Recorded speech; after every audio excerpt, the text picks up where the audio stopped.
Excellencies, governors that are here.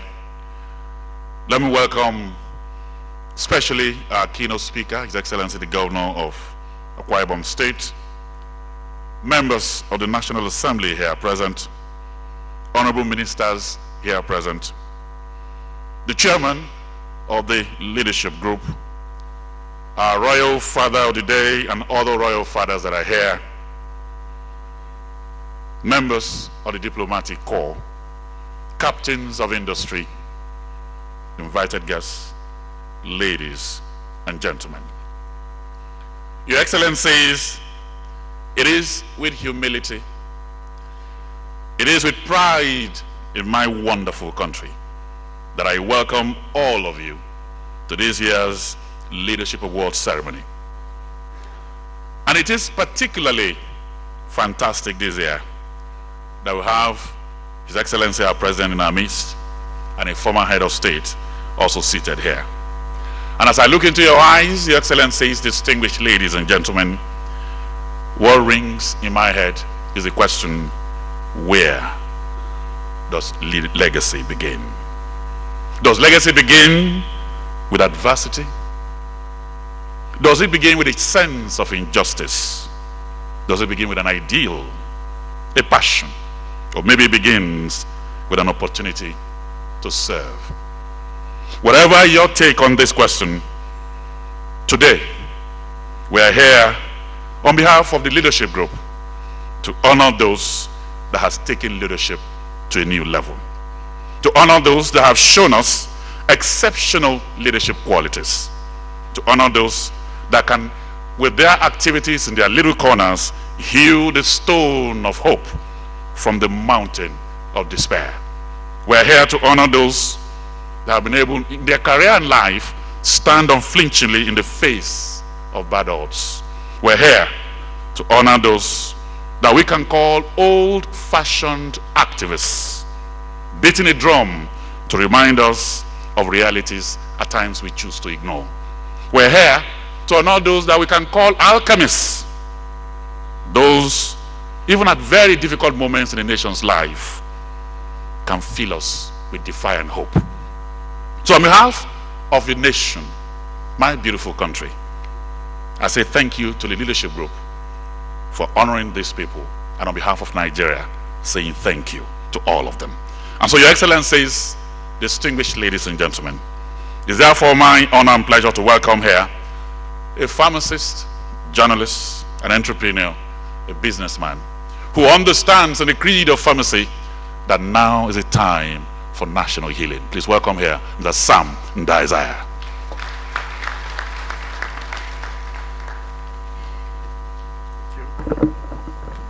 I didn't know I'm still a pharmacist. Your Excellency, the President and Commander-in-Chief of the Nigerian Armed Forces, Your Excellency, the former head of state and an African statesman,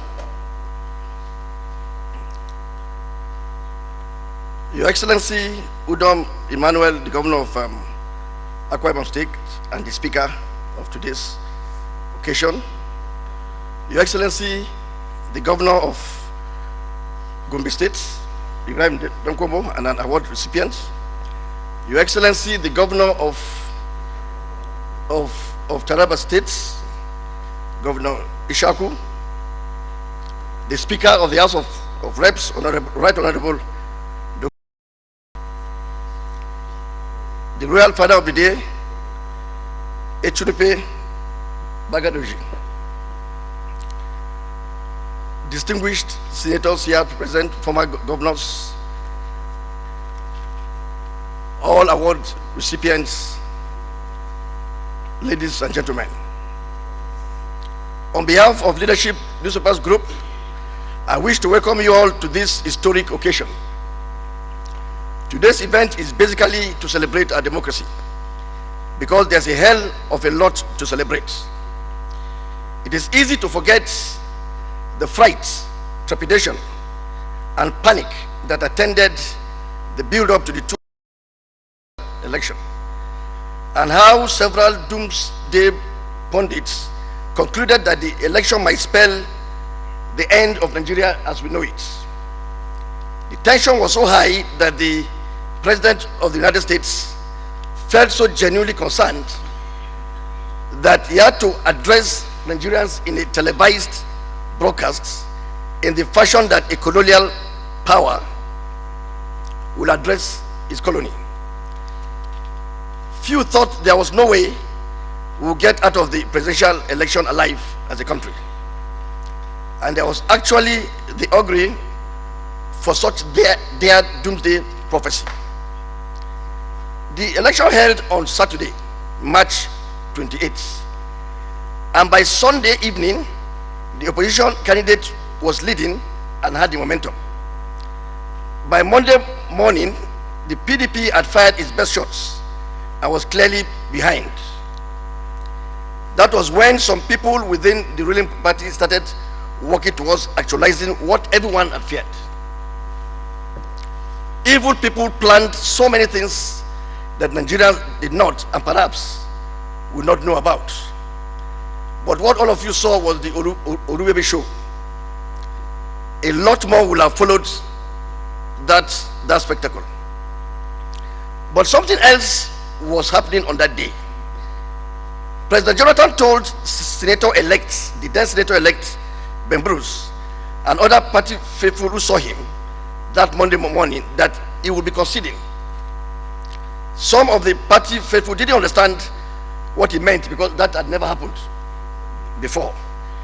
He went on to say that if he didn't concede on that day, 10,000 Nigerians would die by the end of that day.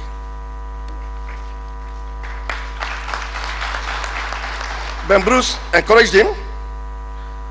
Others who played major roles in encouraging him included Governor Seriake of Bayelsa State, Ita Ekpeyon, the then DSS DG, Osita Chidoka, the then Minister of Aviation, and a few others. These people had to battle the criminals who wanted Jonathan to rig the election, no matter how many people would die as a result. But 5 p.m. on that day, President Jonathan had called the then candidates of the APC to concede, thus becoming the only presidential candidate in Nigeria's history that lost an election and won at the same time.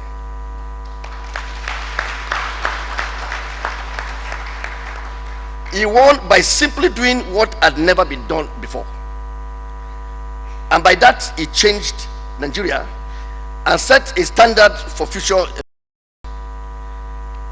Did we not all notice that after President Jonathan conceded, it became easier for several other state governors to concede? While our history will continue, while history will continue to remember some presidents for third term, President Jonathan will forever be remembered for this statesmanship.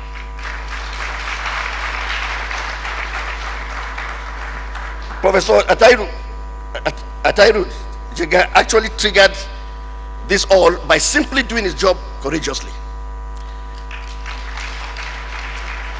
And for showing that courage, he has also set a standard for all of his successors. How will we ever forget Professor Jega's classy response to Orubebe? The president also became the first opposition candidate to unseat a sitting president. I know many Nigerians, including many serving in today's government, who have said that day will never come. PMB's victory, by the way, it was leadership that coined this term, PMB, and it has now become the name for the president. Well, PMB's victory has also changed presidential politics in Nigeria forever. These three statesmen are jointly our persons of the year. That is why today's occasion is historic. The story of the 2015 election will be told to many generations. If you think this is no big deal, you only need to listen to Donald Trump stomping for the American presidency. Maybe we should send Orubebe to go and advise Trump. I want to congratulate all award recipients and to thank them for their services to our country and to humanity. We remain yours for God and country.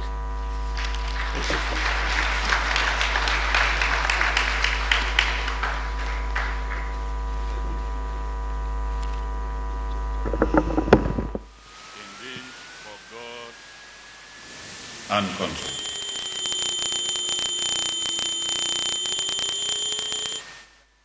What you have just Thursday, delivered in the 5 6th of minutes October might sound like a 2016. story Thanks that can indeed bring for us joining smile. us live on the Nigerian Television Authority, NTA, Africa's largest TV network.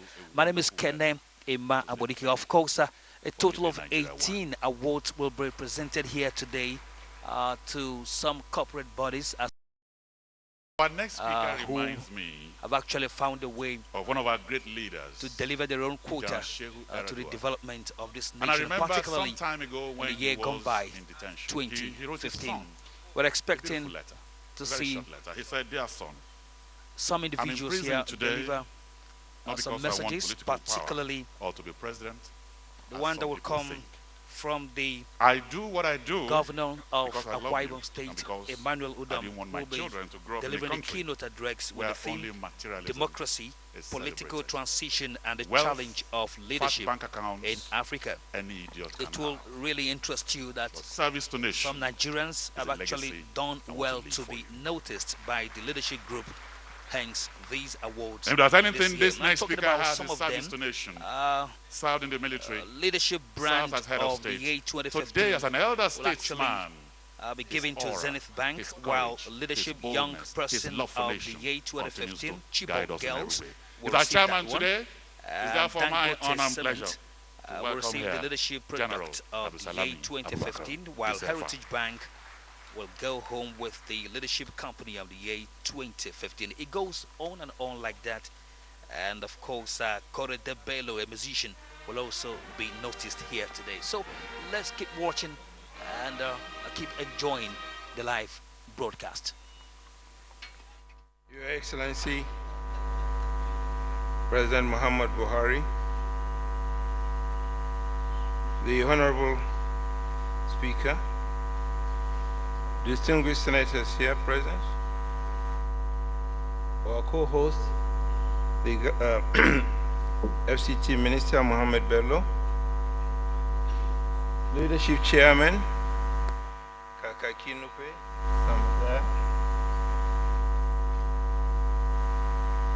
Your Excellencies, the governors that are here present,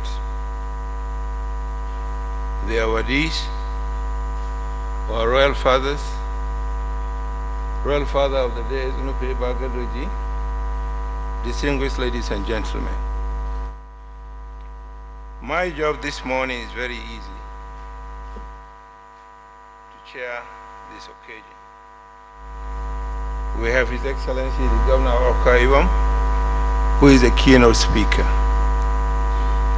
I have a small speech which I coined, half full, not half empty.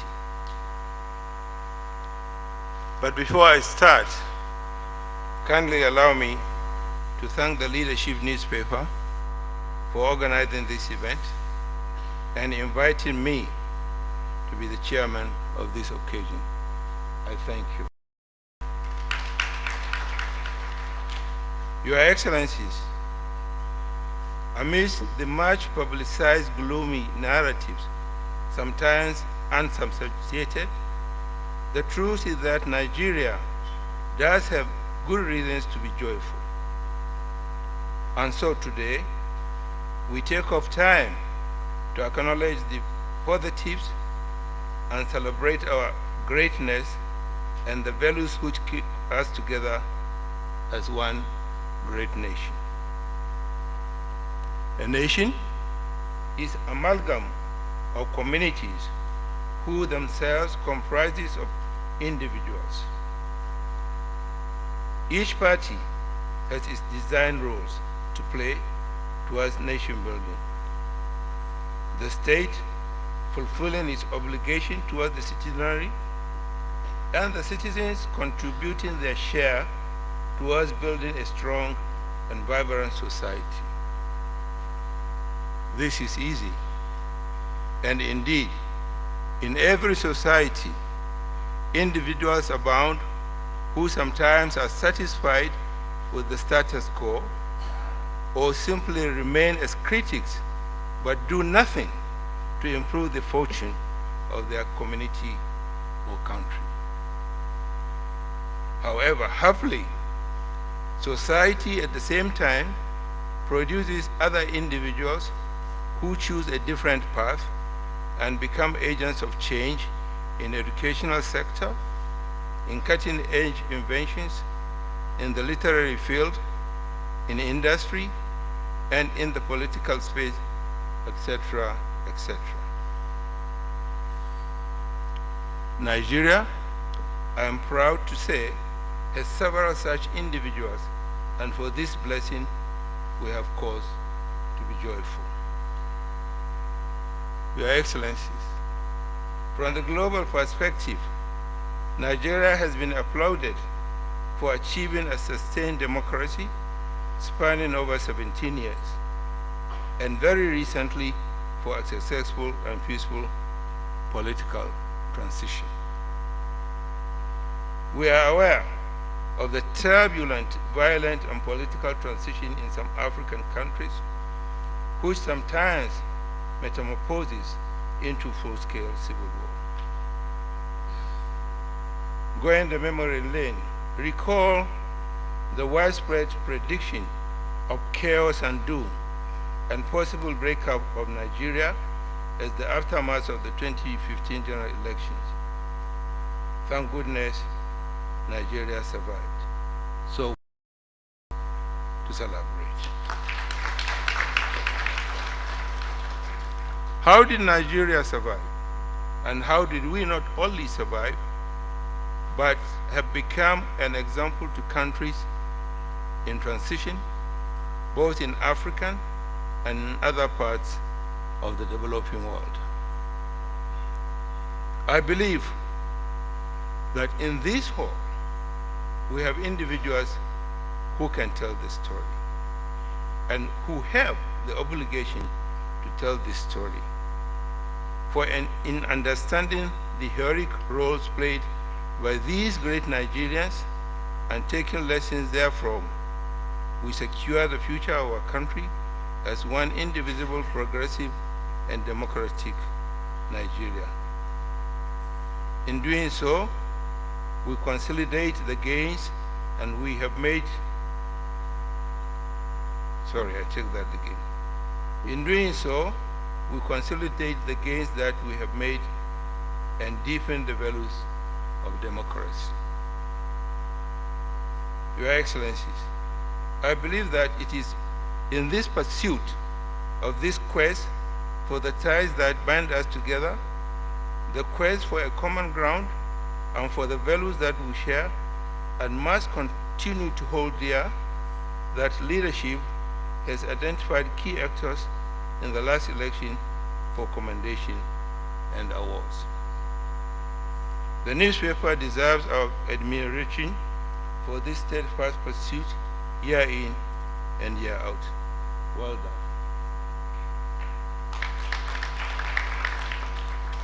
Your Excellencies, the tireless and modest contribution of several individuals and groups to make the last general election a success would have been in vain if the dramatist personnel, former President Goodluck Jonathan and President Muhammad Buhari, were not willing to cooperate with us and think of Nigeria first ahead of self.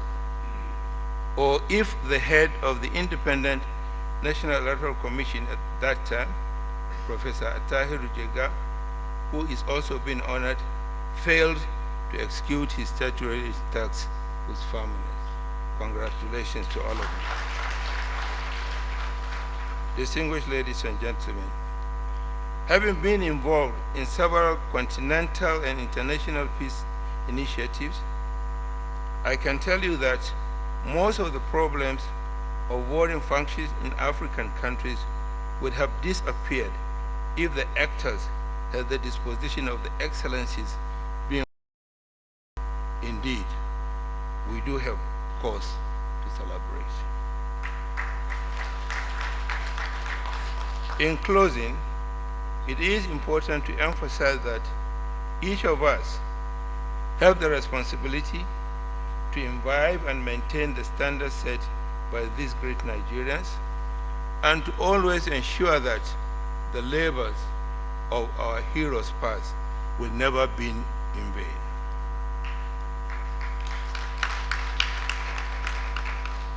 Your Excellencies, we have put our hands on the floor. Let us not look back or take the gains we have made for granted. Let us please ensure peace reign in our land, because if there is no peace, there will be no country. If there is no country, people cannot go about getting their daily bread and living their lives. Your Excellencies, I congratulate President Muhammad Buhari, President Jonathan, Professor Atahiru Jega, the party next chairman, and all the honorees who have excelled in their respective fields and have made us as a nation proud of their achievements. It is my wish that all of you here have many more fruitful years of service to the fatherland and humanity. I thank you.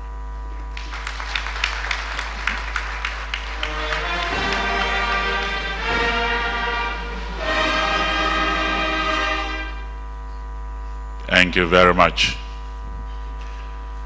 And I love the theme of our chairman, half full and not half empty. For me, Your Excellencies, distinguished ladies and gentlemen, that kind of theme makes our nation to be awash in the audacity of hope. And that's what the next speaker stands for. For him, he plays a new kind of politics. Politics that builds upon a shared understanding. Politics that pulls all of us together. He is refreshingly candid. He sets out political convictions and inspires us to trust in them. He defines what is good about politics. His politics and political disposition scribbles away all the toxins. Giving birth to an uncommon governance, he has grown into extraordinary governance. Let me welcome here His Excellency the Governor of Akwa Ibom State, Mr. Odom Emmanuel, our keynote speaker.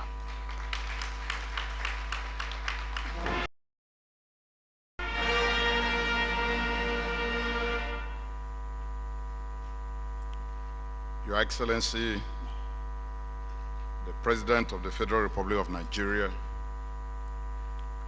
President Muhammadu Buhari, JCFR, Your Excellency, the Chairman of today's occasion, one of the fathers of the nation,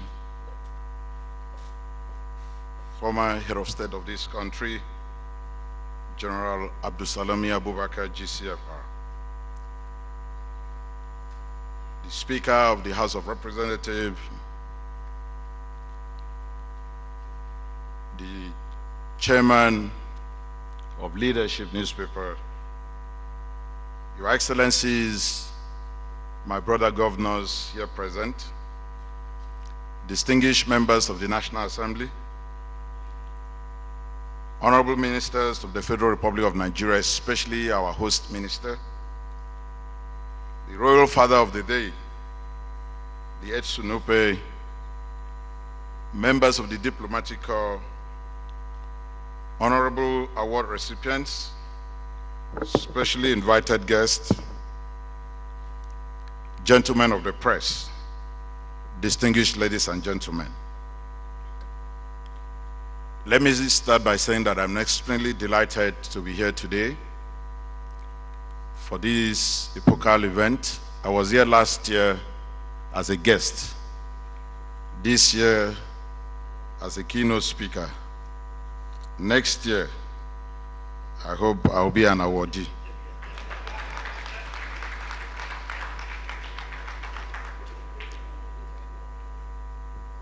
So let me thank Leadership Newspaper, the chairman and the team of their dedicated professionals. Distinguished Nigerians and friends, I also want to bring you warm greetings and profound regards from the good people of my state, peace-loving people of this country, Akwa Ibom State.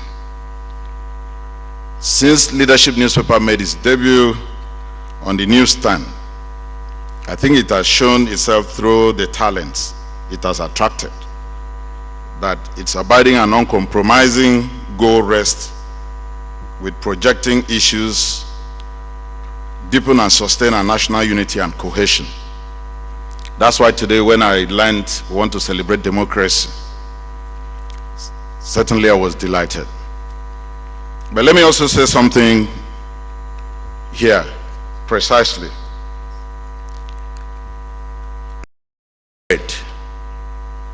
Seriously, in 2015, all Nigerians prayed. And what was the prayer topic? God, let there be peace in Nigeria. Let us not forget that aspect. And today, the only answer to that prayer for peace in this country is no other person than President Muhammadu Buhari.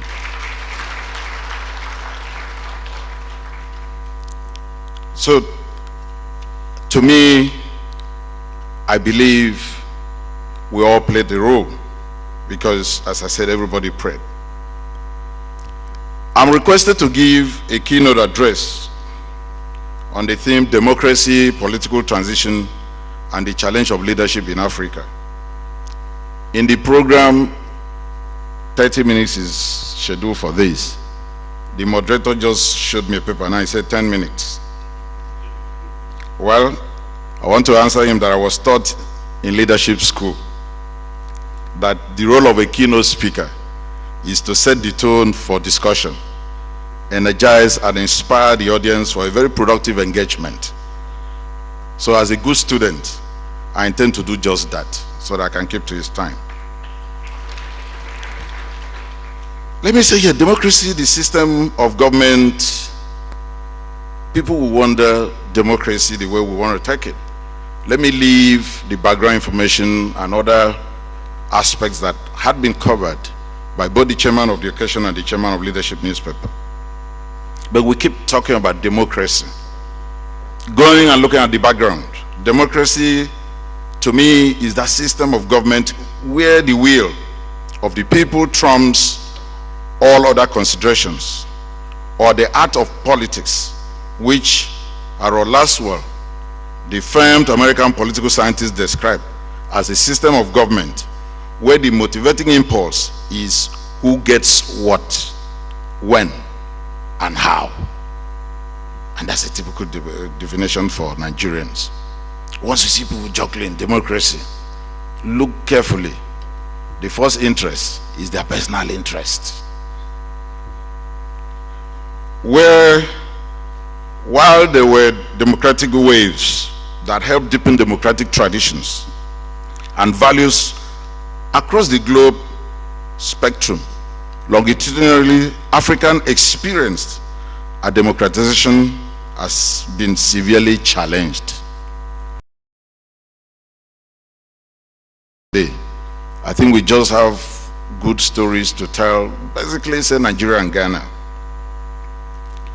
In a seminar work, if I can just go back to a little bit of literature, the third wave, democratization in the late 20th century, the late Harvard University political scientist Samuel Huntington analyzed the different democratic waves beginning from the late 19th century, where agitations for democratic rights, such as the suffragist movement, led by the Susan B. Anthony, led to the granting of voting rights for women in the United States of America in 1920.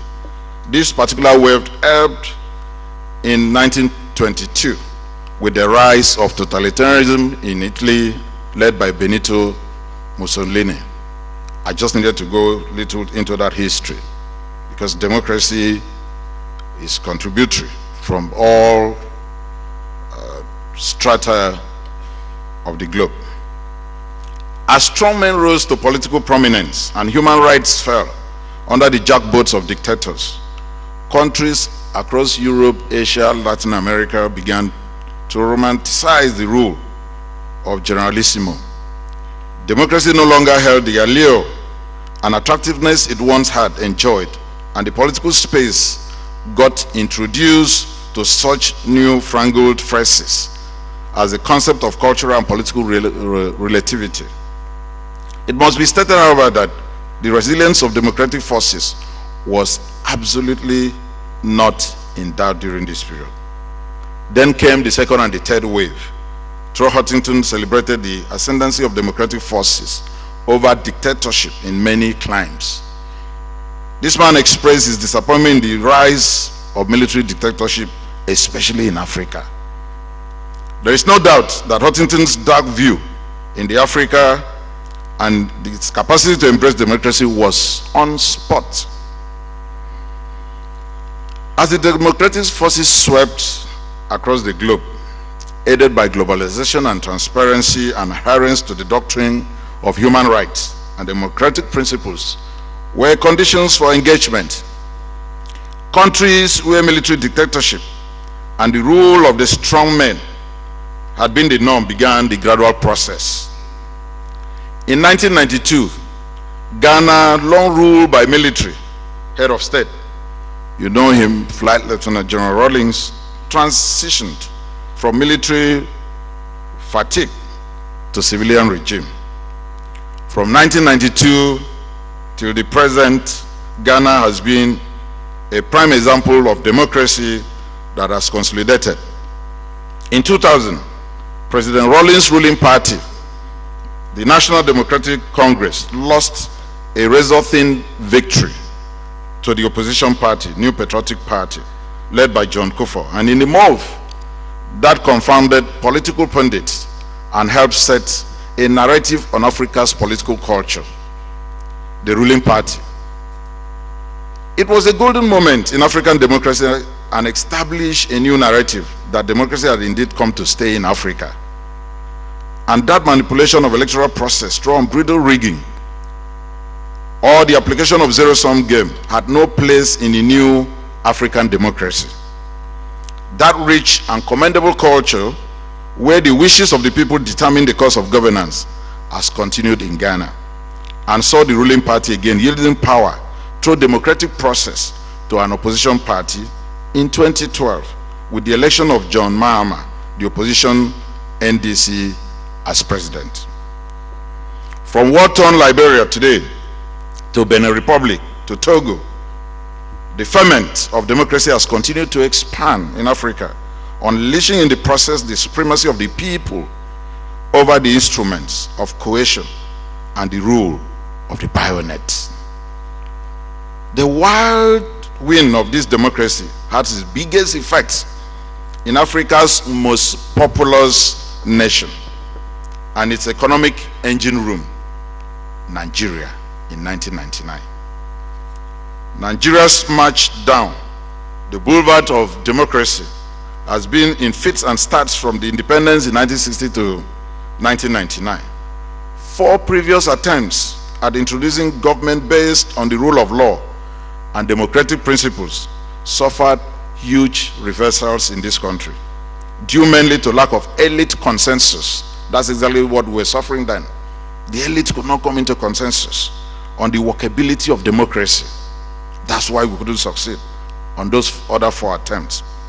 However, in 1999, to the present, Nigerian democracy had withstood all internal fissures.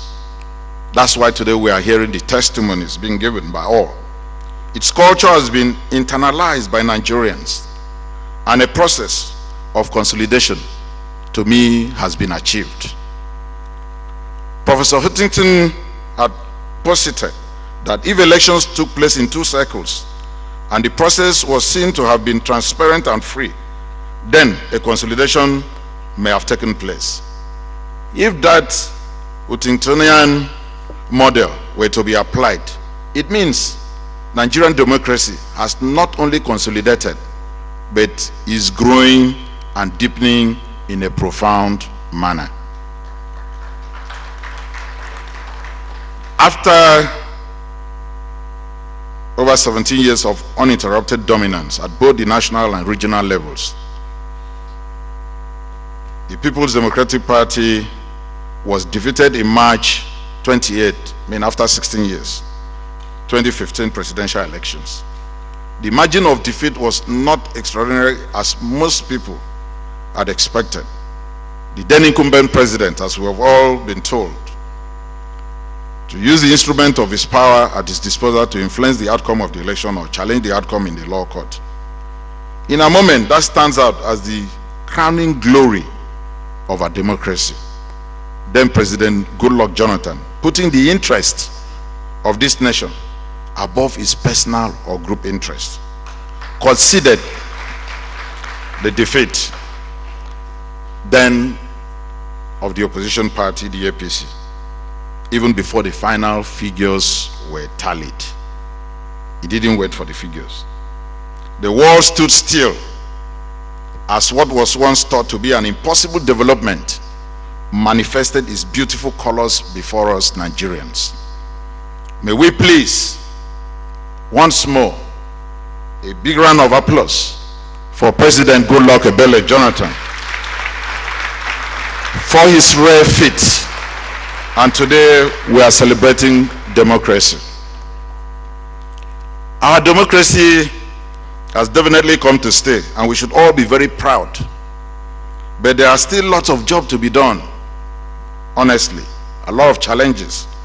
There are challenges that come with leadership, and as we should keep our eye on the ball. Some of the challenges I've seen in our body politic, and indeed the whole of the continental Africa, can be grouped along the following lines. 1, deep sense of apathy and isolation. 2, cleavage in our polity. 3, identity politics.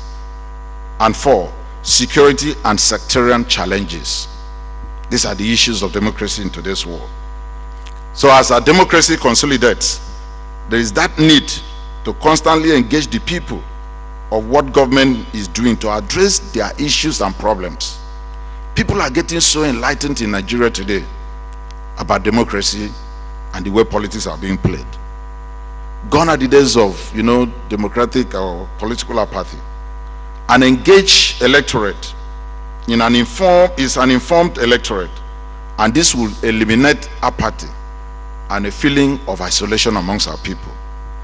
As our nation is growing through economic challenging times, especially now, as a narrative that is as hopeful as it's reassuring should be developed and pushed aggressively to the people.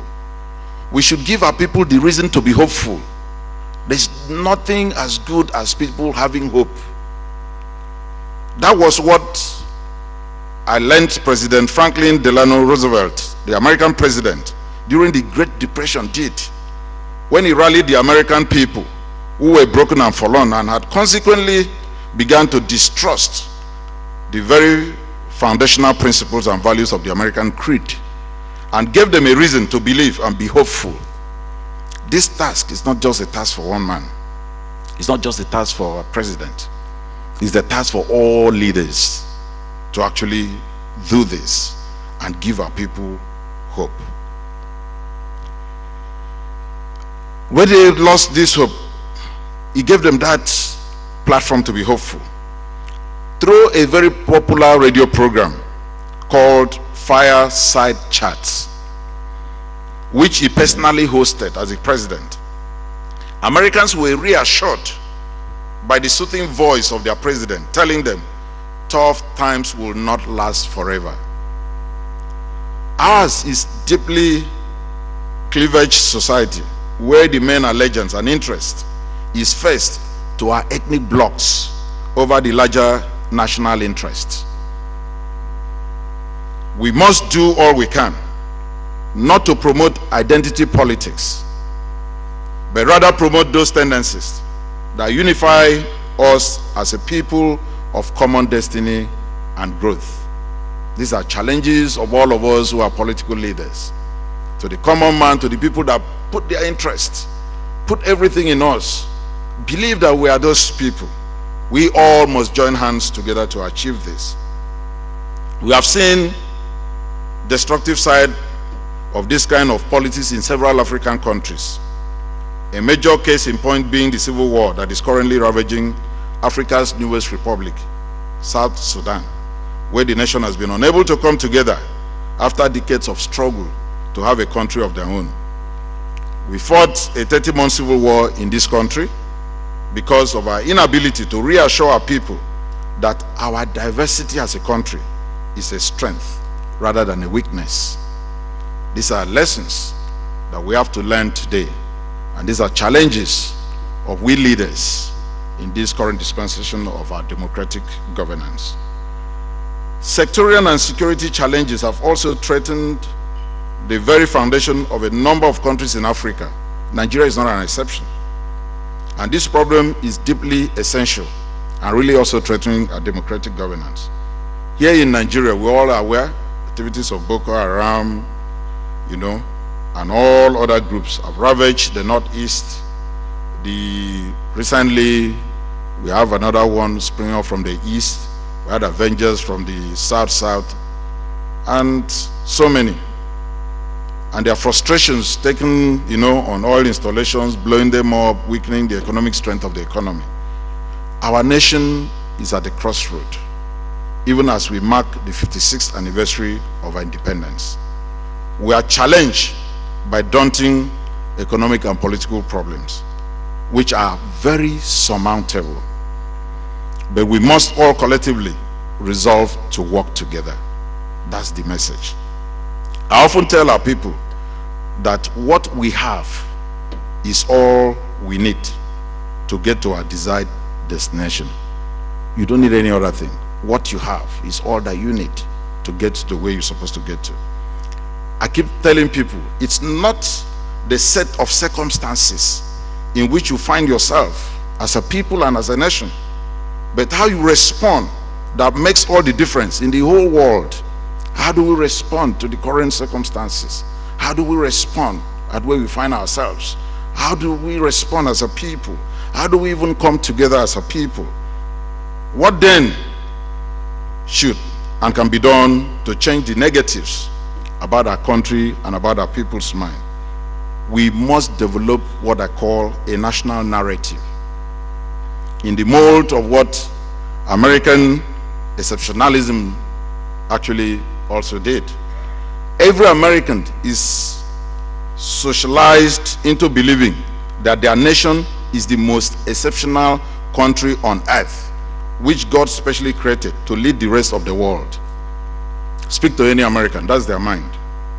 We can develop a national narrative and put teeth and resources to promote, protect, and distill all that is great and enduring about our country, Nigeria. It can be done, it should be done, because we are exceptional people, and the Nigerian spirit will continue to rise and soar in us. Let me also say here that in this case, we are all leaders, but we need to be mindful, because I keep telling people that as we are leaders, and we're also accountable for our people, our reputation that we build for ourselves. People were talking about legacies. The moderator was talking about legacies. I say here, our reputation is like a flask of water knocked over in the desert. It is a terrible thing to lose, but almost impossible to recover. So let's be mindful, let's be watchful. I keep telling people there are two classes of leaders under democratic governance. There's a leader that is doing well, and there's a leader that is doing good. What we need in Nigeria are leaders that are doing good, not just leaders that are doing well. Usually, under the current dispensation, I want to thank God for the leadership that we have in Nigeria today, starting from the president and the governors that we have. we are out there for a very selfless service to our great country, Nigeria. And usually, I want to say, there is a leader with a dream who is endowed with a measure of energy and sincere persuasion. What does he do? He gets connected with a group of equally sincere and motivated people who are open to pursue something new and rewarding. The leader becomes that prophetic figure.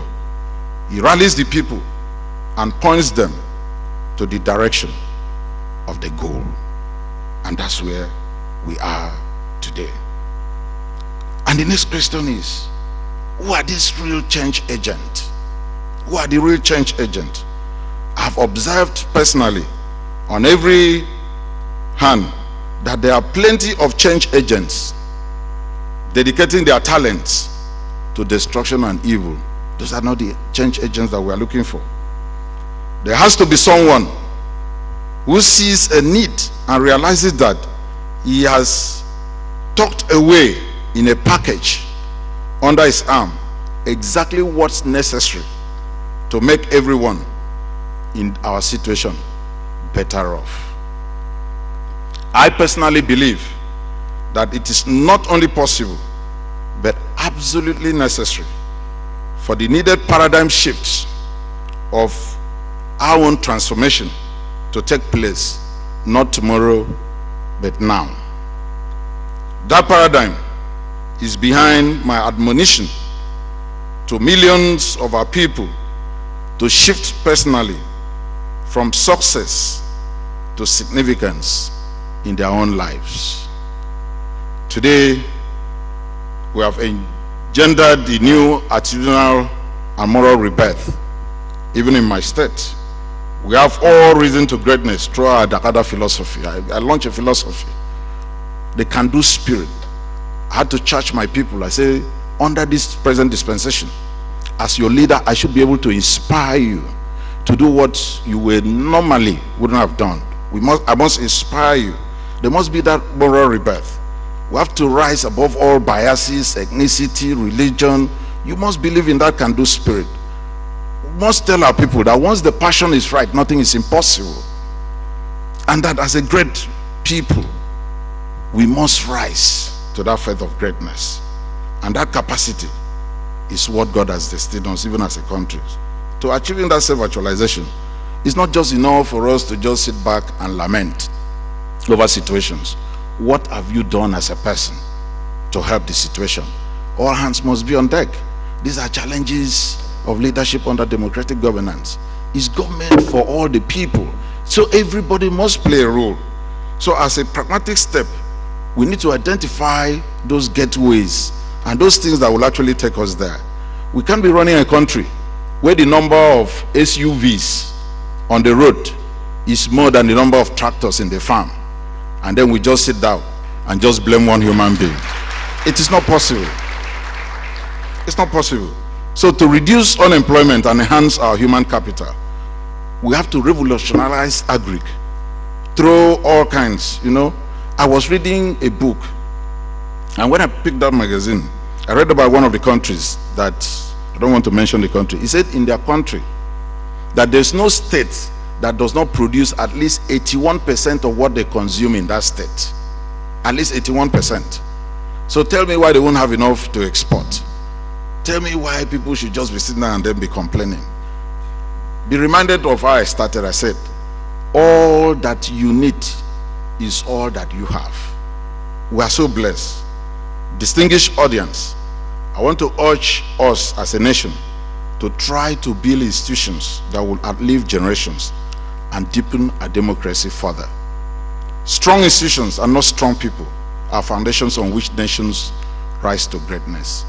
Let us not, align with the norm. That's why I call for a paradigm shift. If you keep doing what you've been doing over time, you keep getting the same result, you are not moving an inch. It didn't start today, I know, but you need to actually differentiate. If you look, even we as Christians, look at what happened. A lot of decisions kings and leaders take might not just be because of the leader, but people around the leader. Go to Holy Bible, you see. King Ahasuerus took a decision on Vashti. Why did he take that decision? People were telling him, no, you can't do it that way. That's what we are seeing in politics. That's what we are seeing in Nigeria.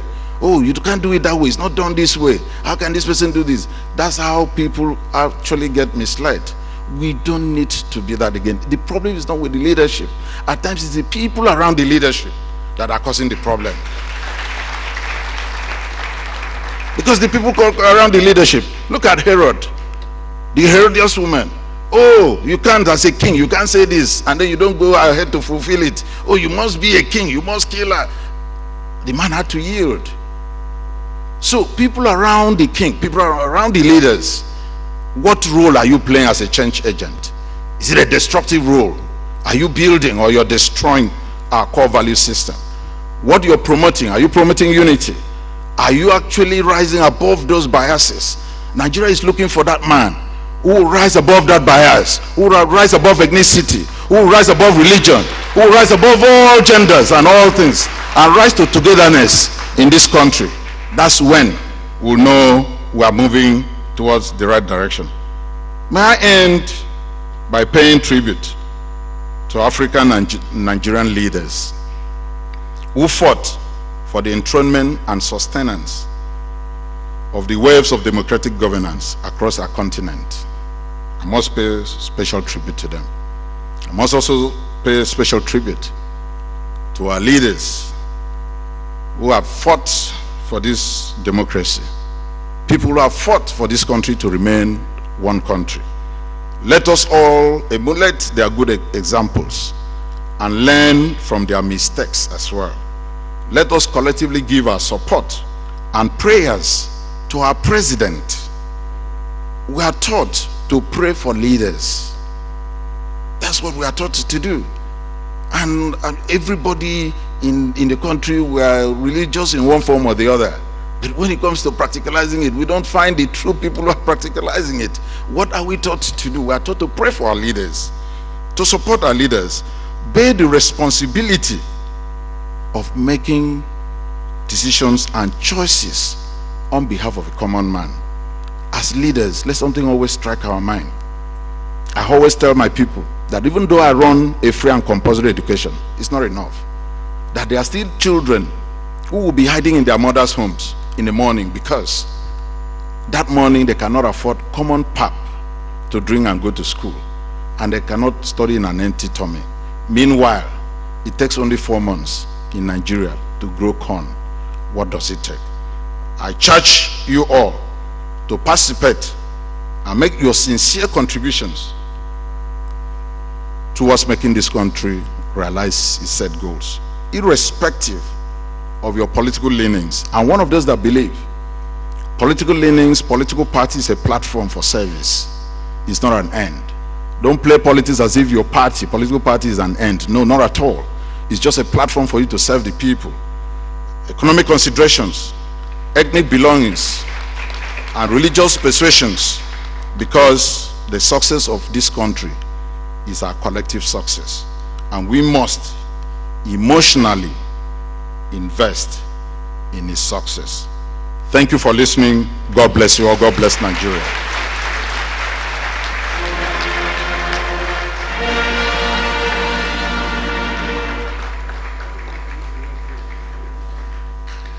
He prepared for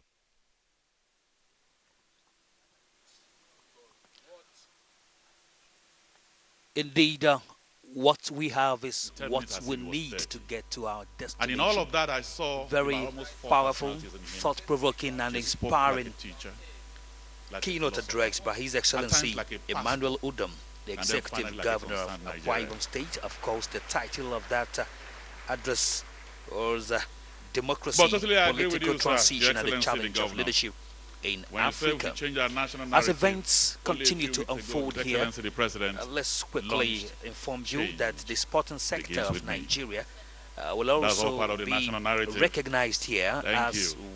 the I Golden remember what Eaglet Beethoven once back said. the leadership When you spokesperson talked of about the year leaders being 2015. good, Beethoven once said Access Bank PLC that a will leader back the is leadership like a bank of the year conductor of an orchestra. 2015, while the leadership When you are ICT conducting the Telecom orchestra, Company of the year 2015 back will the go audience. to systems specs. Conduct the orchestra, And of but course, the sweet music will satisfy the Central Bank of the audience. Nigeria will So pick today, the we say leadership thank you. government I was only watching agency tennis of the yesterday year night, the 2015. Chinese Open, and we Mr. talked Simon about Volpi, Keynote who is Roosevelt. the managing I just director remember of what he said. Intel's Nigeria That Limited, leadership is like tennis.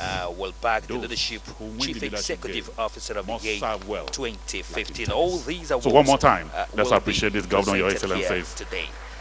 Co-Marshal the Federal Road Safety I Commission, also have a short FRC, note here from the Oboye Speaker who said that he Oyeyemi, had to quickly will he took also permission from all the receive the members of the leadership top public table officer of the to go year and 2015 here, the executive session of the as House well of as Representatives. other So he individuals. has left virtually all his here. executives here, and they will be here, and he said his spirit will also be with us until we finish. But right now, let me invite His Royal Majesty, Dr. Dieter Spieth, to please rise and join us up here on the high table. Your Royal Majesty, where are you, sir? Yes, very resplendent. Can he quickly join us up here on the top table? I welcome you, sir. Thank you very much.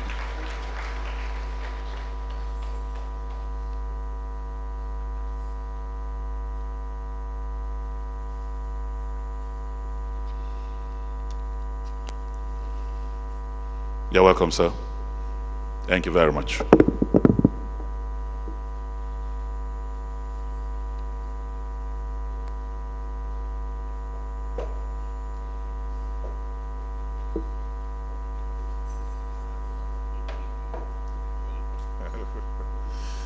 Thank you. And now, Your Excellencies, we will move into the business of the day.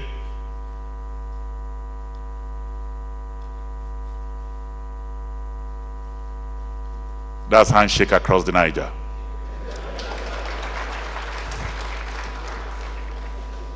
So very quickly, now is the moment. We have about 20 awards to give out. So we will do the first category. And very fortunately, our chairman today, who will be dishing out all the awards, is a military man, so he has the strength to honor 20 people. So let me kick off now with the first award. It is Leadership Young Person of the Year.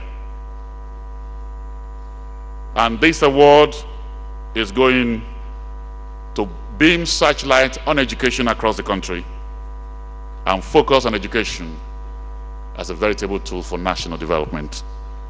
And this will be going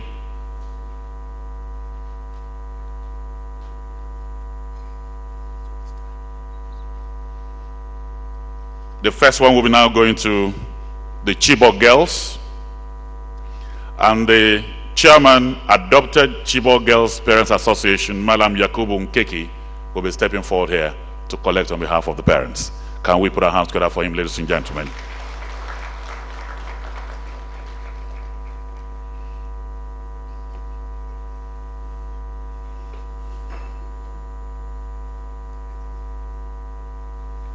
Let me invite the chairman. Please, you come up, please. Let me invite the chairman of the occasion, sir.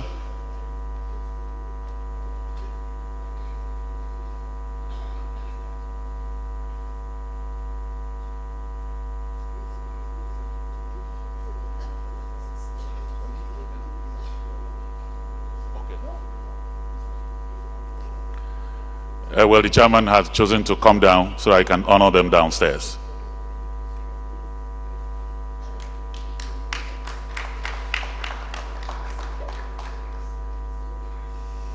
And so while the Malam Nkeki will be collecting his, before our chairman comes up, the second award, and I want the representative of the young man to be on standby, will be going to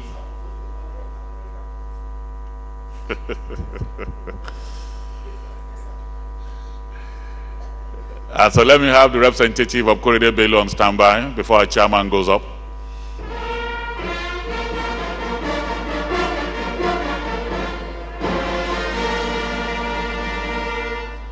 Congratulations. Mr. Chairman, you might need to remain there. Let me call the next person.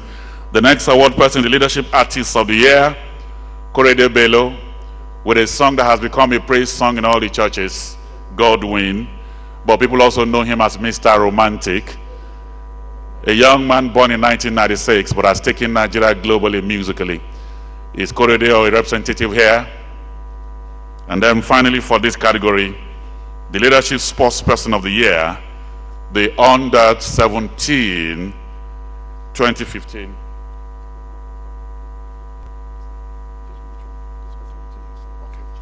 Also, Mr. Chairman, my bosses said you can come up to your seats. Thank you very much. Now, can you give me a chairman's round of applause? We cannot just be taking him up and down. Thank you very much. Thank you, sir. And then the next award will be the Leadership Sports Person of the Year. And we're all witnesses to what these amazing children did at the 2015 Under 17 World Cup. The Golden Eagles team, do we have a rep for them who will be stepping forward here to collect the award? The Golden Eagles team.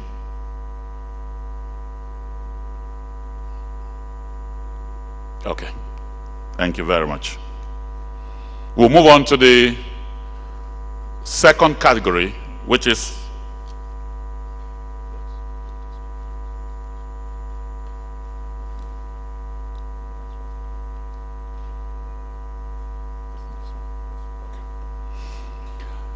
the next category is products and services. And the first one is the Leadership Award, Leadership Company of the Year. It's Heritage Bank PLC. Do we have somebody from Heritage Bank PLC in the house?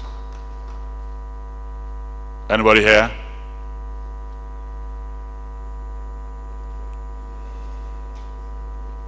Leadership Company of the Year, Heritage Bank.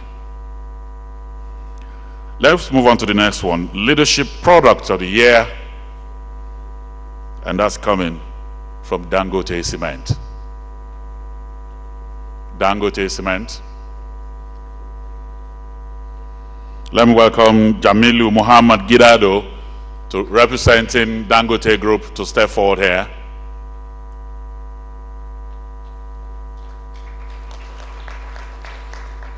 And I'd like to welcome His Excellency, the Governor of Akwa Ibom State, to do us the honors of presenting the award.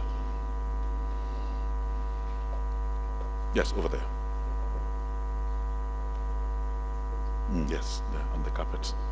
On the carpet.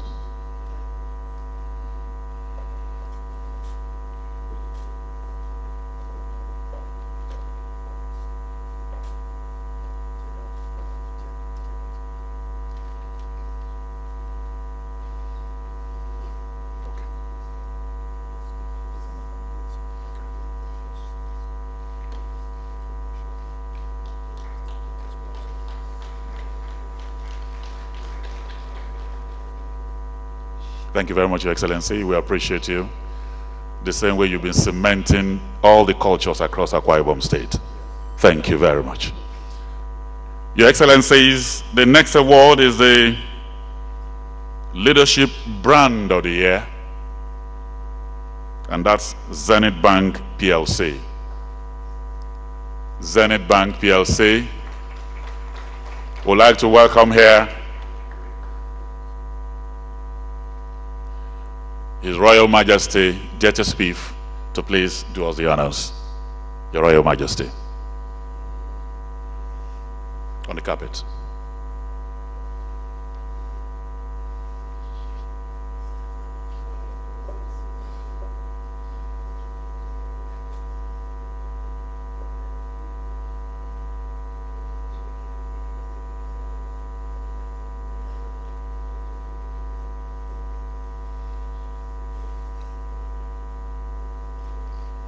Thank you very much.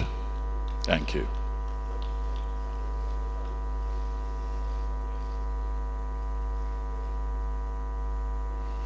Thank you, Your Royal Majesty. The next award is the Leadership Bank of the Year,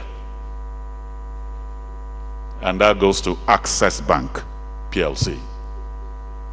Access Bank PLC. Do we have a rep in the house? Access Bank PLC. The other award we have here is the Leadership ICT Telecom Company of the Year, And this goes to System Specs Remitter Payment Platform.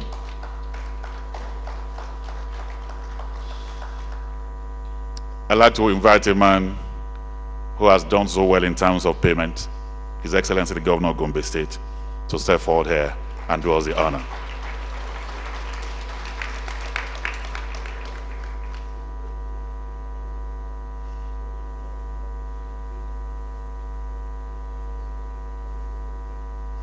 The Governor, the cameraman occupied your territory.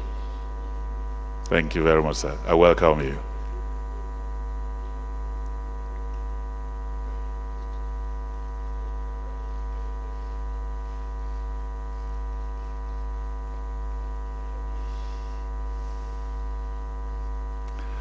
And finally, in this category is the Leadership Government Agency of the Year. And this will go to the Central Bank of Nigeria. The Central Bank of Nigeria. Do we have somebody from the CBN? All right, thank you very much. We go to the next category. The first here is the Leadership Public Service Person of the Year. And this goes to the Corps Marshal of the Federation, Mr. Boboye Okpeyemi, Oyeyemi.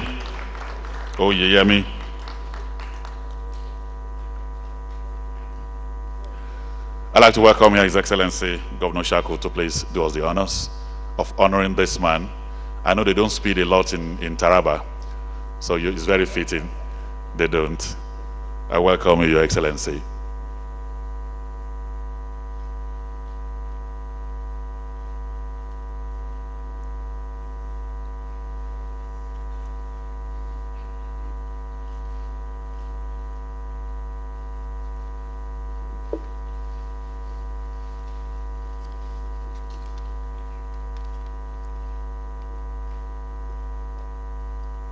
Thank you very much. The next award will be the Leadership Business Person of the Year.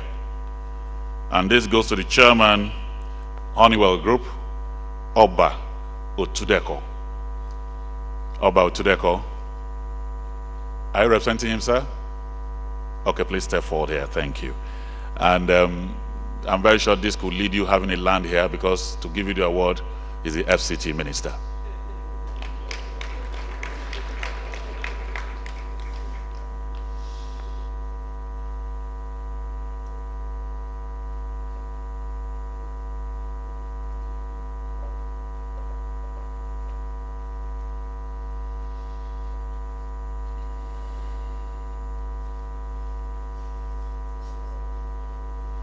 Thank you very much, sir. Honorable Minister. Thank you, sir. The next is the Leadership CEO of the Year.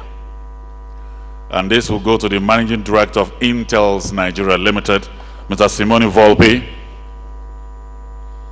Do we have him here, our representative? Okay. And then finally, in this category, the Leadership Banker of the Year. And he is the former Managing Director of the Bank of Industry, Mr. Rashid Adejare Olaoluwa.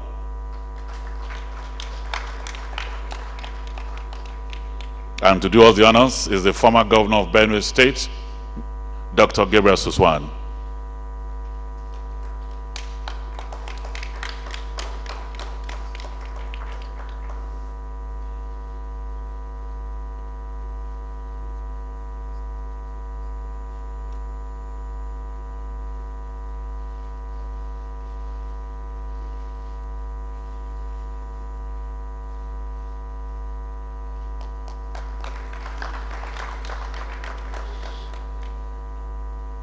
Our next award here, they just told me that, Your Excellency, that you are doing 2 more. Yes. The next award, Leadership Governor of the Year. But you might need to take your seat. I'd like the Governor to step forward. My brother here, Kingsley, would do a 1 paragraph or thereabout citation on this His Excellency Ibrahim Hassan Dakwambo, Governor of Gombe State. Thank you very much, sir. Leadership Governor of the year 2015, His Excellency Dr. Ibrahim Hassan Dakwambo, OON, Talban Gombe. Through exemplary leadership, prudent public financial management and determination, His Excellency Dr. Ibrahim Hassan Dakwambo has proved that politics is not all about faith promises. His is not the usual political discourse that is full of hypocrisy and make-believe. In the last 5 years, he has turned the state to a huge construction site comprising over 35 international standard model schools in all the local government areas of the state, constructed over 116 asphalted roads within Gombe metropolis and other township roads. With expansion programs in the university sector, laced with purchase of equipment for College of Medicine and Faculty of Pharmaceutical Science in the state, he has spent multi-billions of naira on hostels, classrooms, libraries, laboratories, in the School of Remedial Studies at Kumo, and much more. In all sectors of the state, be it in agriculture, health, youth empowerment, infrastructural facilities, and civil service reform, this governor has made Gombe the envy of many.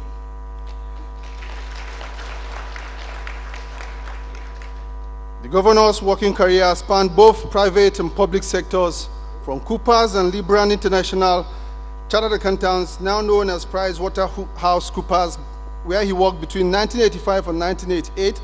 He joined the Central Bank of Nigeria in 1988 and worked there till 1999, when he was appointed the Accountant General of Gombe State. He later, that year, got appointed as the nation's Accountant General. A fellow and associate of 6 professional bodies in finance-related fields, Governor Dakwambo is happily married to Hajia Adama Ibrahim Dakwambo. Mr. President, Your Excellencies, our royal fathers, distinguished ladies and gentlemen, it is our honor to present to you the Leadership Governor of the year, His Excellency Dr. Ibrahim Hassan Dakwambo, OON, Talban Gombe. And I'd like to welcome here with deep respect the Esunupe to do us the honors. Your Royal Majesty.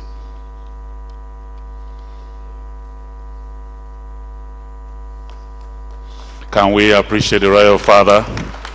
Thank you very much. Thank you.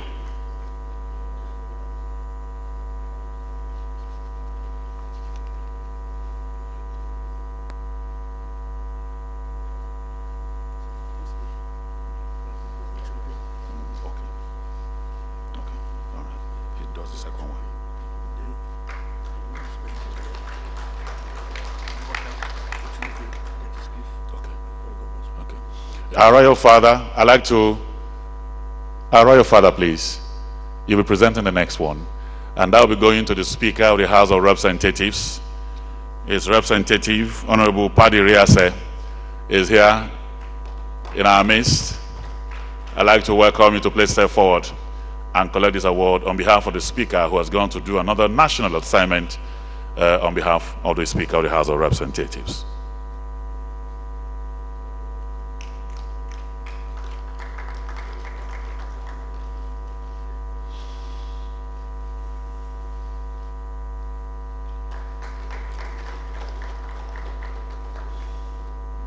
That award is a speaking award, speaking of leadership. And so, Your Excellencies, this is the peak of it, the 3 leadership persons of the year. And we have here Professor Atairu Jega, who will be stepping forward now as we take his citation.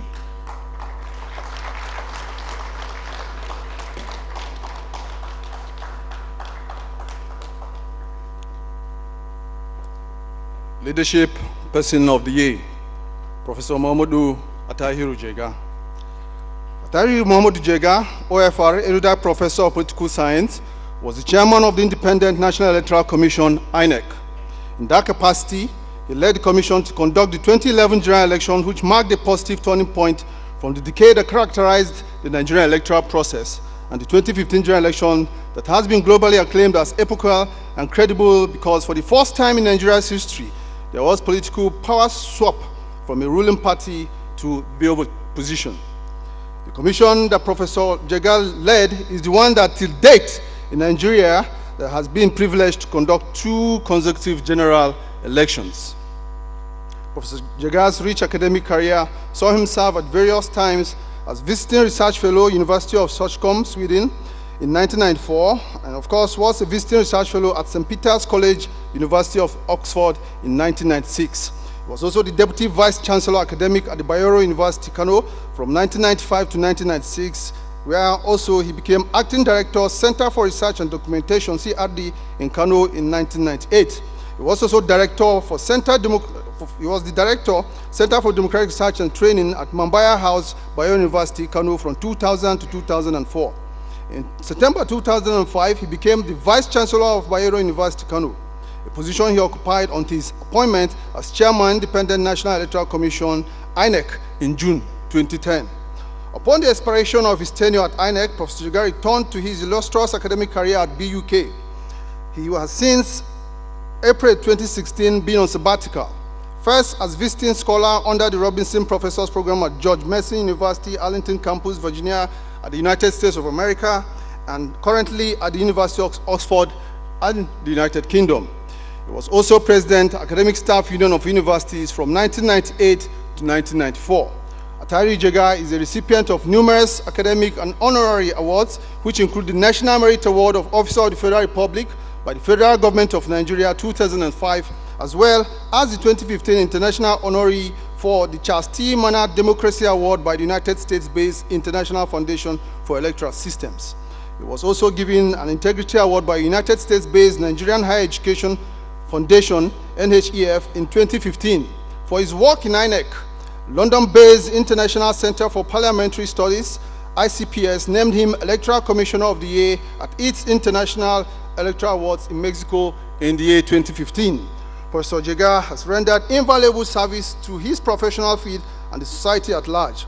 A distinguished scholar, accomplished political scientist, and an eloquent speaker with prodigious profundity, he has published several books, articles, monographs, and reports in areas of government policies, political economy, democracy, political process, good governance, and identity politics, among others. Professor Atahiri Jega, whose hobbies include reading, walking, and swimming, is married with children and grandchildren. Mr. President, Your Excellencies, distinguished ladies and gentlemen, we present to you a recipient of Leadership's Person of the Year Award 2015, Professor Atahiri Jega.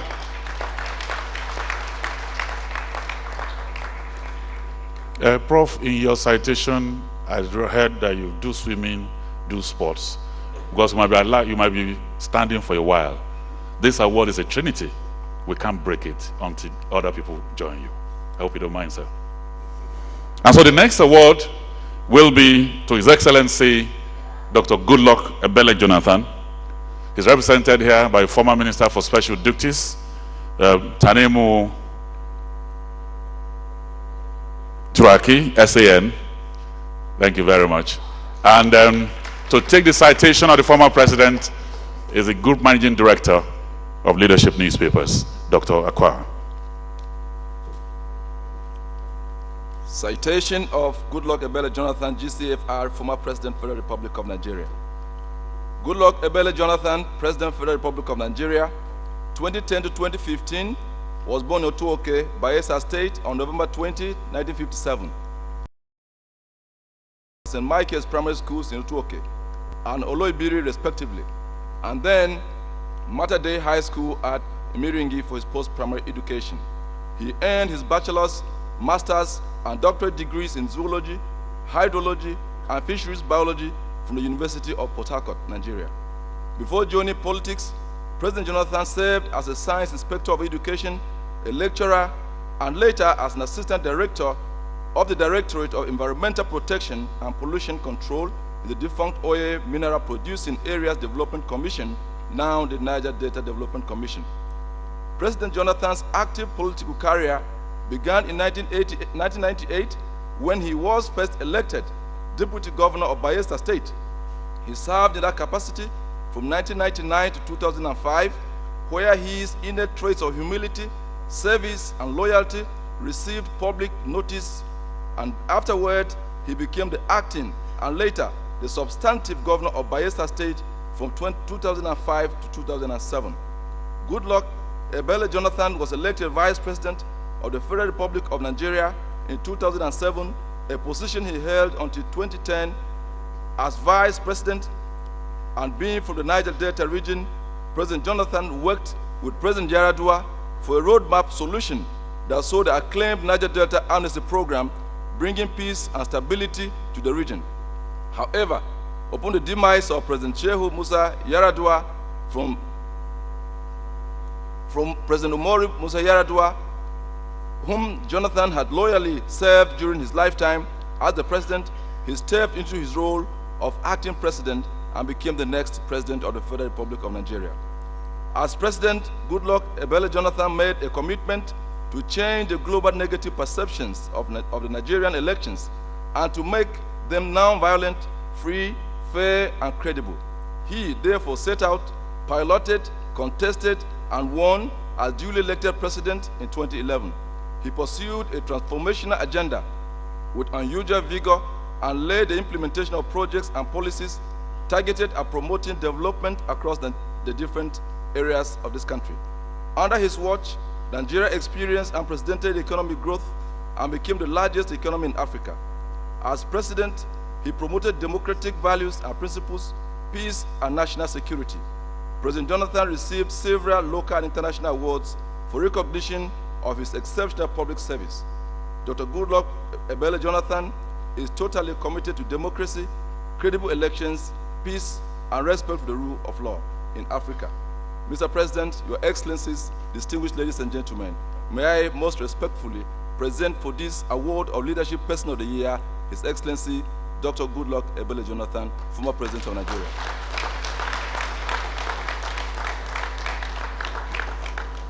And now, the father of the nation, the President of the Federal Republic of Nigeria, committed leader, dynamic leader, patriotic leader. Your Excellency, we welcome you as they will be taking your citation.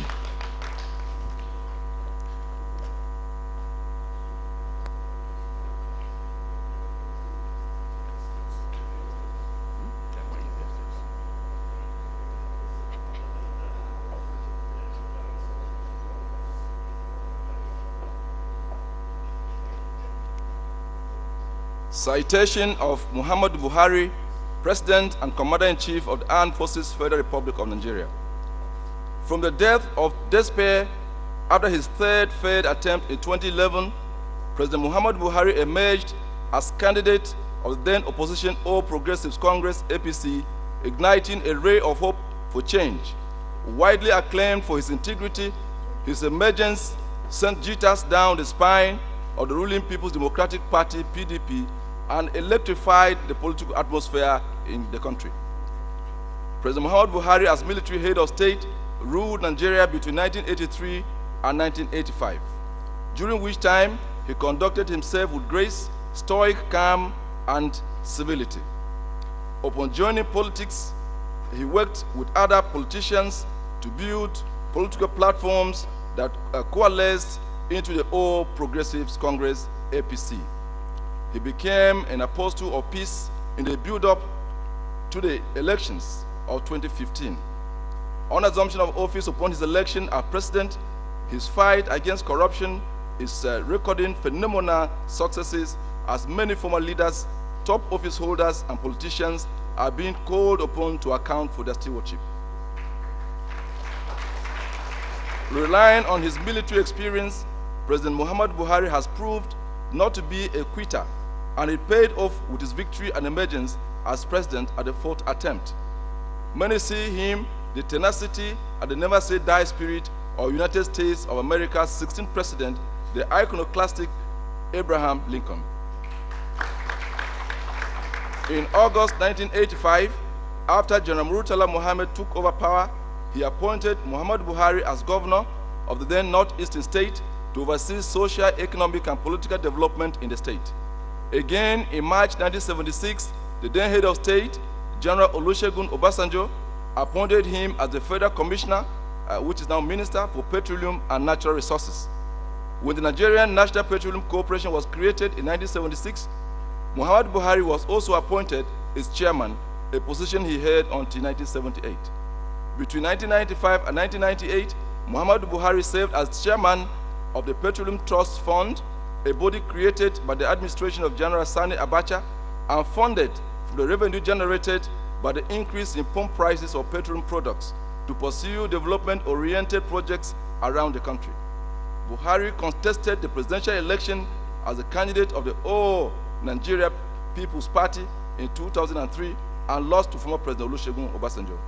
Again, he contested under the ANPP banner in 2007 against the late President Umaru Musa Yar'Adua of the PDP and again lost.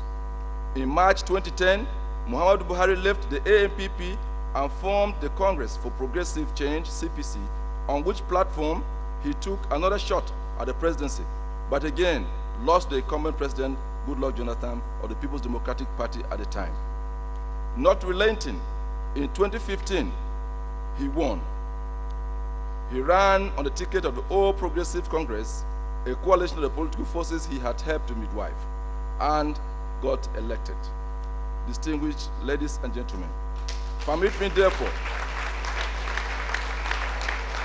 to present to you with most profound respect Muhammadu Buhari, President of the Federal Republic of Nigeria, for the Leadership Person of the Year 2015 award.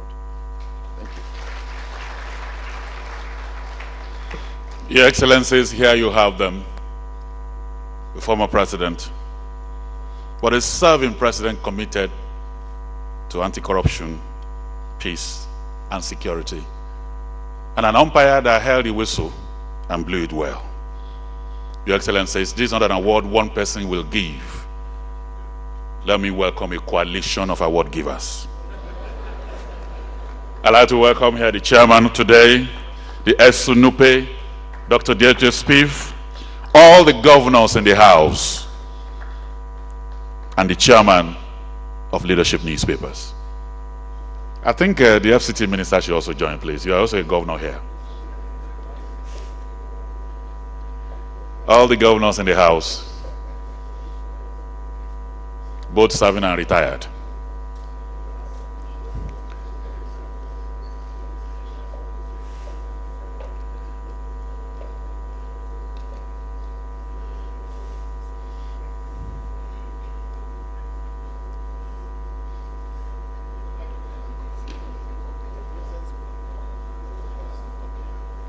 But where's the award, sir?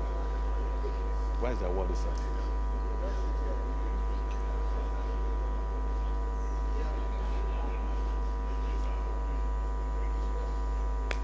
Where are the flags?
Can we give these three men a standing ovation, please? Let's be upstanding to appreciate them, ladies and gentlemen. Thank you very much. Thank you. Please, let's be seated.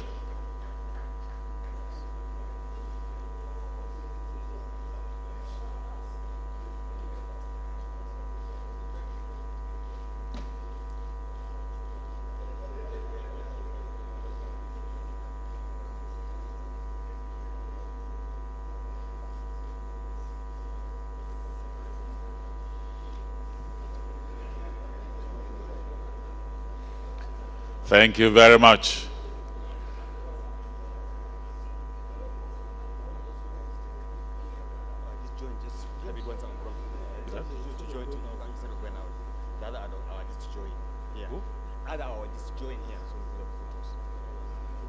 Okay. Oh, brilliant. Brilliant. Yes.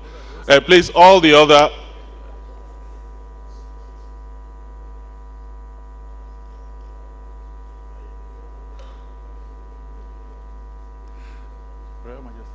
Photograph here now. Please, all the award winners with all the people that awarded these 3 people, can we remain where we are for the group photograph? All the other award winners, can we step forward here very quickly? The president just stepped down. Every other award winner, can we join them now? All of them. But the governor, you are the one that spoke to award winners.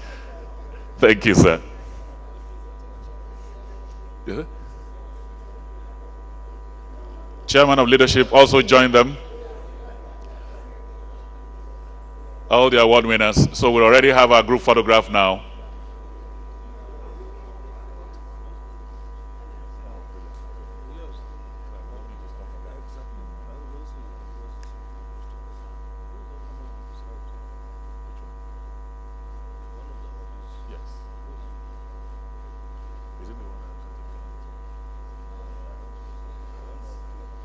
All right, thank you very much. We are grateful, Your Excellency the President. Thank you.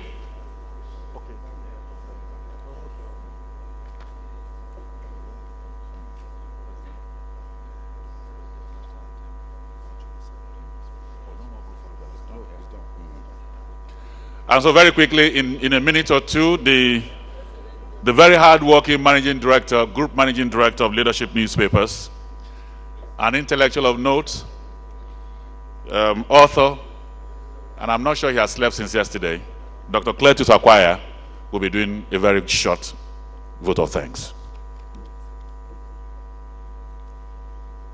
Your Excellency, the President of the Federal Republic of Nigeria, and our award winner today as the Leadership Person of the Year, our distinguished chairman of today's occasion, in the person of our former head of state, General Abdulsalami Abubakar,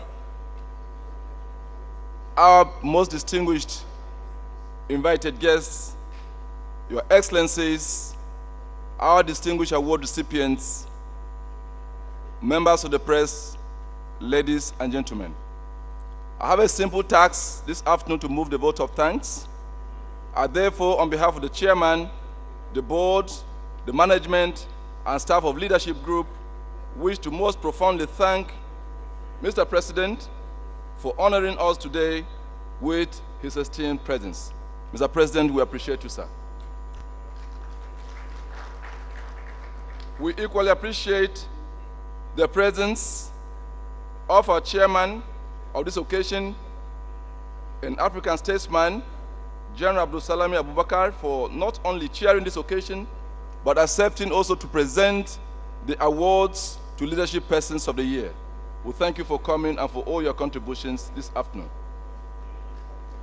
We want to appreciate all our award winners today who have come to honor us with their presence and receive the awards that we have presented to them. We believe that from today you have become the ambassadors of the Leadership Group, and we look forward to having you as members of the Leadership family. We thank His Excellencies, the governors, we thank the honorable ministers, members of the National Assembly, and all that have found time to grace this occasion. We appreciate all that have worked behind the scene for the success of today's occasion, the security agencies, the protocol staff, members of the press, the management and staff of the Transcorp Hilton Hotel, and all that have worked tirelessly behind the scene to ensure that we had a very befitting occasion today. We thank you all, and as we journey back, we wish you to travel safely to your various destinations. Thank you, and may God bless us all.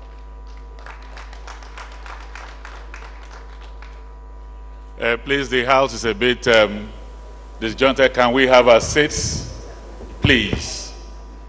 His Excellency the President wants to speak now. Can we all be seated, please? Thank you.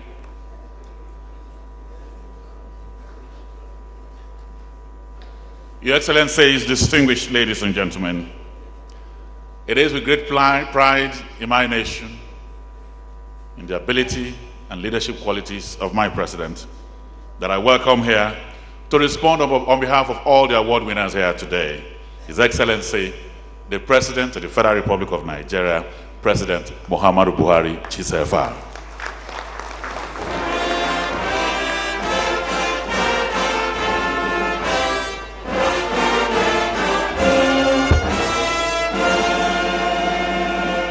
Thank you very much. Please sit down.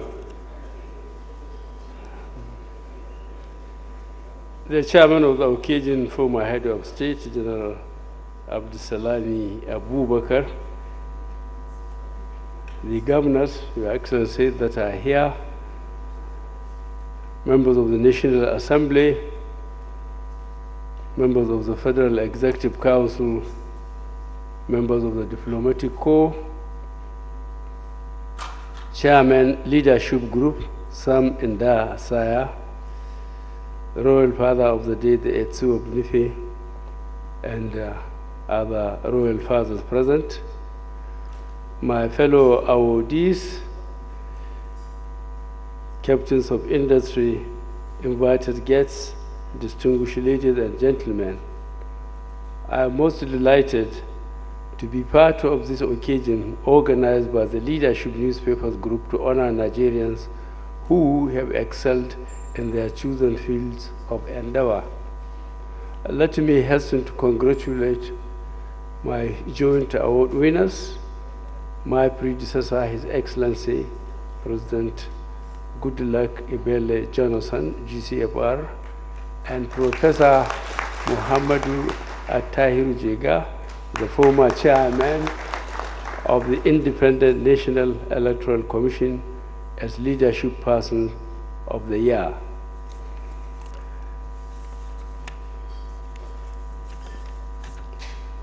The events of 2015, which the Leadership newspaper has chosen to bring to the fore today, marked a watershed in the political history of our country.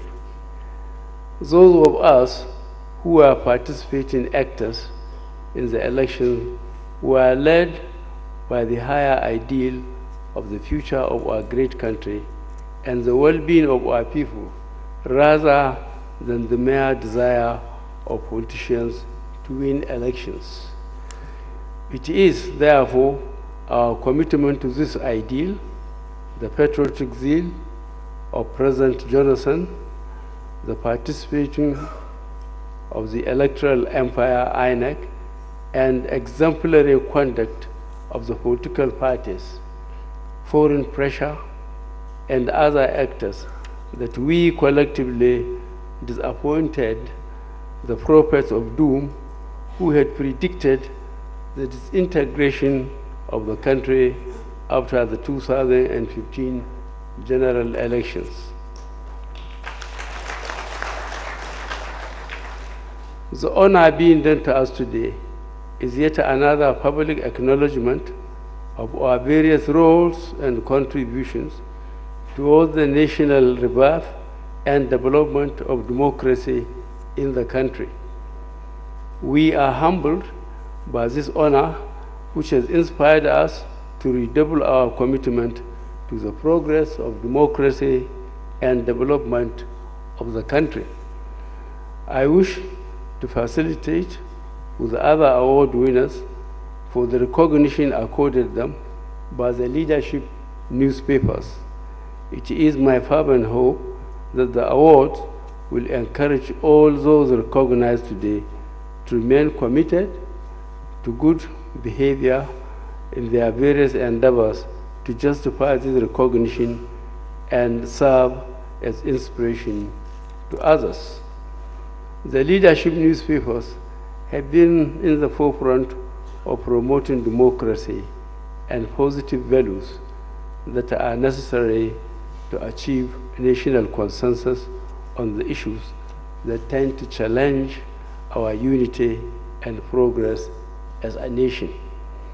We commend the Leadership newspapers group and its publisher Sam Inda Asaya for standing firm on the path of patriotism, justice, and fairness. Our participation in today's ceremony is therefore a mark of confidence in the brand of journalism practiced by the Leadership Newspapers Group, as it is a public acknowledgement of the contribution of the media to our administration's agenda to defeat terrorism and violent extremism in the country, fight corruption, and diversify the economy, to create jobs for our teeming population, and generally improve the standard of living of all Nigerians. I expect the Nigerian media to join our government in pursuit of these goals, not just to criticize to prove their independence. The media must continually see itself as true partner in the task of nation building and thus act in the spirit of patriotism at all times in the important role of informing the people of the country. On our part, our doors are wide open to media inquiries in line with the transparency and the anti-corruption stance of our administration. Once again, I congratulate the award winners today and thank the Leadership Newspapers Group for the honor done to us. I thank you for your attention.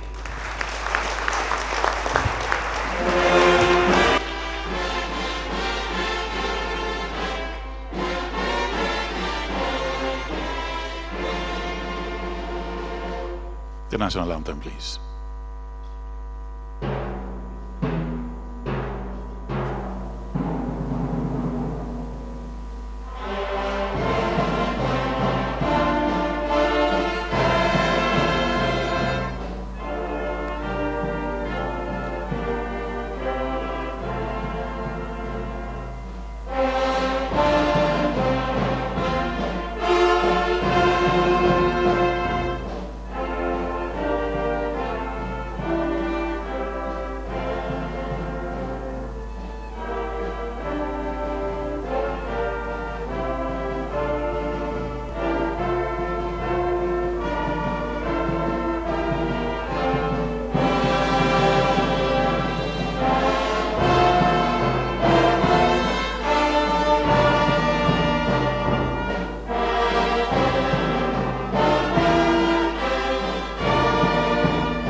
We'd like to thank you all for coming. Lunch is served outside at the foyer. It's been amazing. See you next year at the award. And we'd like to join you in congratulating all the award winners at this year's Leadership Annual Awards and Conference, which took place at the Congress Hall, Transcorp Hilton, Abuja, this October 6, 2016. Thanks indeed for watching it live on the network service of the Nigerian Television Authority, the NTA. On behalf of all of us here at the outside broadcast crew, thanks indeed for watching. And as we hand you over to the National Assembly, where of course live proceedings will also be beamed to you.